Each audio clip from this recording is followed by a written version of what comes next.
Hey everyone, I hope you're all doing well. We are going to continue to read The One and Only Ivan. We left off with Ivan telling us a little bit more about his background and himself.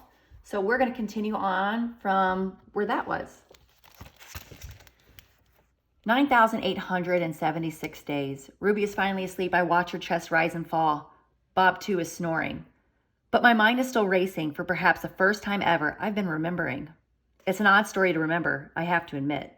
My story has a strange shape, a stunted beginning, and endless middle. I count all the days I've lived with humans. Gorillas count as well as anyone, although it's not a particularly useful skill to have in the wild. I've forgotten so many things, and yet I always know precisely how many days I've been in my domain.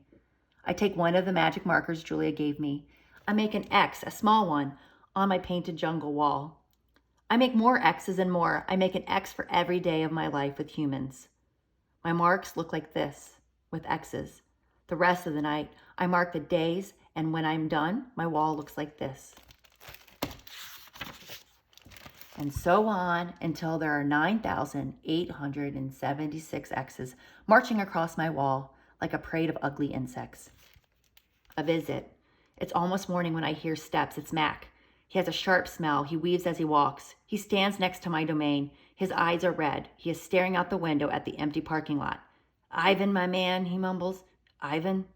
He presses his forehead against the glass. "We've been through a lot, you and me." A long beginning. We don't see Mac for 2 days. When he returns, he doesn't talk about Stella. Mac says he is anxious to teach Ruby some tricks. He says the billboard is bringing in more visitors. He says it's time for a new beginning. All afternoon and into the evening, Mac works with Ruby. Ruby's feet are looped with ropes so that she cannot run. A heavy chain hangs from her neck. Mac shows her Stella's ball, her pedestal, her stool. He introduces her to Snickers. When Ruby obeys Mac, he gives her a cube of sugar or a bit of dried apple. When she doesn't, he yells and kicks at the sawdust. When George and Julia arrive, Mac is still training Ruby. Julia sits on a bench and watches them. She draws a little, but mostly she keeps her eyes on Ruby. Bob watches too. He's hiding in the corner of my domain under knot tag. It's raining outside, and Bob doesn't like damp feet. Ruby trudges behind Mac, her head drooping endlessly like circling the ring. Sometimes Mac slaps her flank with his hand. Suddenly, Ruby jerks to a stop.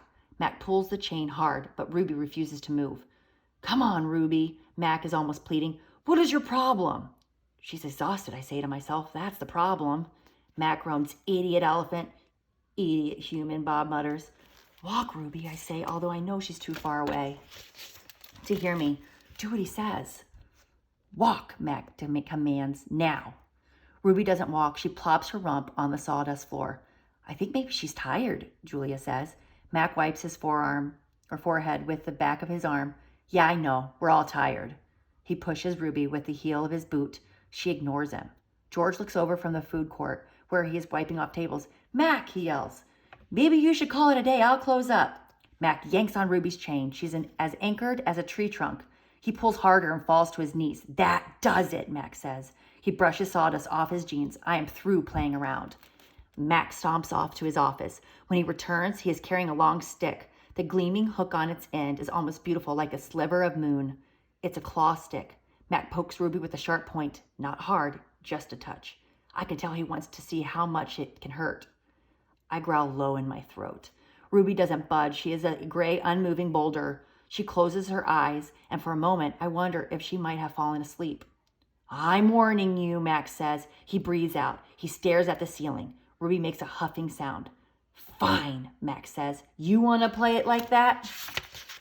He draws back the claw stick. "No," Julia cries. "I'm not going to hurt her," Mac says. "I just wanted to get her attention." Bob snarls. Mac swings the hook, slices the air just a few inches above Ruby's head. "See why you don't want to mess with me?" Mac says. He draws back the claw stick again. "Now move!" Ruby jerks her head, flinging her trunk toward Mac. She makes a noise that sends the sawdust scattering. It makes my glass shiver. It is the most beautiful mad I have ever heard. Ruby's trunk slaps into Mac. I don't see exactly where she strikes him. Somewhere below his stomach, I think. And I know he must be uncomfortable because Mac drops the claw stick and falls down on the ground and curls into a ball and howls like a baby. "Direct hit," Bob says. Poor Mac. Mac groans. He stumbles to his feet and hobbles off toward his office. Ruby watches him leave. I can't read her expression. Is she afraid? Relieved? Proud? When Mac is gone, George and Julia lead Ruby from the ring. It's okay, baby. It's okay, Julia says, stroking Ruby's head. They settle Ruby in her domain and make sure she has fresh water and food. Before long, Ruby's dozing. Dad, Julia asks as George locks Ruby's iron door, do you think Mac would ever hurt Ruby? I don't think so, Jules, George says. At least I hope not. Maybe we could all call someone? George scratches his chin. I wish I could help Ruby, but I wouldn't know how. I mean, who would I call? The elephant cops? Besides, George looks down. I need this job, Jules. We need this job. Your mom, the doctor bills. He kisses the top of Julia's head. Back to work. You and me, both. Julia sighs and reaches for her backpack. She removes a piece of paper and a bottle of water and a small metal box. Homework first, George says, wagging a finger. Then you can paint. It's for art class, Julia explains. We're doing watercolors. I'm going to paint Ruby. George smiles. All right, then. Just don't forget your spelling. Dad, Julia asks again, did you see Mac's face when Ruby hit him? George nods. Yes, he says solemnly. I did. He shakes his head. Poor Mac. He turns away, and only then do I hear him laughing. So we're going to stop there, and we'll continue tomorrow. Bye, guys.